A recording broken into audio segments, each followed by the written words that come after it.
Sports is presented by Triple J.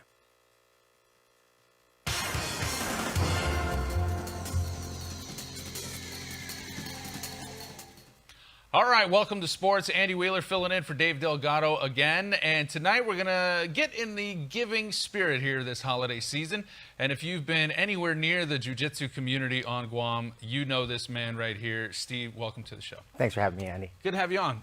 So we're going to talk about a couple things. You've got a charity event coming up that you're pretty proud of, but also an event that took place recently in Japan. You had some kids out there representing. Tell us about it. Yeah, a couple weekends ago, we had 3 athletes representing Guam and Purebred Jiu-Jitsu Academy at the Kanto Kids BJJ tournament, BJJ championships held in Taito City in Tokyo. And the kids came back with, we had 3 athletes, 2 boys and 1 girl. And Liam Addick came back with a gold medal performance with, I think he had 3 fights, 2 by submission and 1 by points. His sister Lucia, she silvered in her division, and the oldest of the group, his name is Logan Gandaoli. He had a great performance with the 1 fight that he had. It didn't come out his way, but he learned a lot. So that's what you get. You learn a lot more from the losses than you do the wins, right? I think if people would understand that more coming into jiu-jitsu, there'd be a higher rate of attrition and higher rate of participation, because a lot of people really look at it as just fighting. Yeah. And it's way more than that. And well, there's a lot of people that practice jiu-jitsu not to be a competitor, not to be a fighter. They do it just to stay physical, just to stay fit, to get that body moving, and also the camaraderie you have over there at the gym. I think that's one of the main reasons, yes. But I think as people start jiu-jitsu and continue jiu-jitsu, their reasons will start to change as they kind of get through the journey. Well, you find your place as you go along. You can't just walk in day one and say, I want to be a world champion. You got to find that as you go. Yeah, and some people start to be tough, and then some people stay in it to stay in shape, and some people need it for their medicine, mental or physical. So everyone's got their reasons, and I think they're all right reasons. Yeah. Yeah, and for sure, learning how to manage a win out of a loss. For sure. And it seems like everywhere you go, there on Guam, there's a world champion, there's a gold medalist. Do you guys have a trophy room set up over there at the gym? You know, because you've cranked out some winners.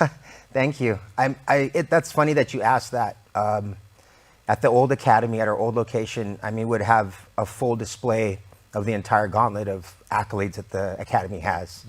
But in this particular academy where I'm at now, where my new location is at now, just like we said, the evolution of why you do things are a little bit different, and we don't have that many trophies on display. I think it's more for the staff to clean. They got to constantly dust that stuff. We got to dust that stuff. Yeah. And at the same time, I really don't put a lot of pressure on my students to compete. If they want to do it, we'll get you prepared for it, but it's not something that you must have to do. It's just a small part of the puzzle. Excellent. Okay. So another reason we got you here on the show is to talk about the big charity event that's coming up. You do this every holiday season. How long has this been going on? Well, I think for the last 5 years, Purebred Jiu-Jitsu Academy and the students there and the family members, they have always wanted to, I don't know how to say it without being too direct, but not get too gluttonous during the holiday season. You know, we all have our... It's easy to fall into that materialistic stuff. This is Guam. We have multiple parties and multiple reasons to celebrate, and it's all fantastic. But I think it sucks that, you know, some kids don't have a Christmas, so to speak. You know, they're going to have little to nothing for their Christmas. So we're always bouncing back and forth between victims, advocates, reaching out, VARO, and Sanctuary, Sanctuary Incorporated. They're 2 great causes, and you know, figure out which one is, you know, needed that year. You switch it up, mix it up, just so one doesn't get everything every year.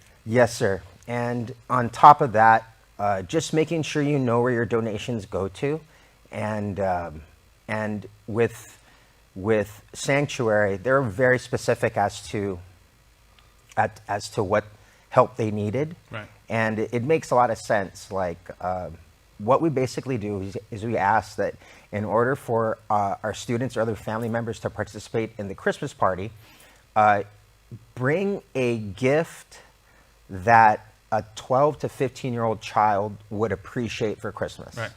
And it doesn't have to be anything big like, I hate to plug it out there, but man, you know, kids like McDonald's, you know, get the booklet of gift certificates that's gonna just make their entire week, right?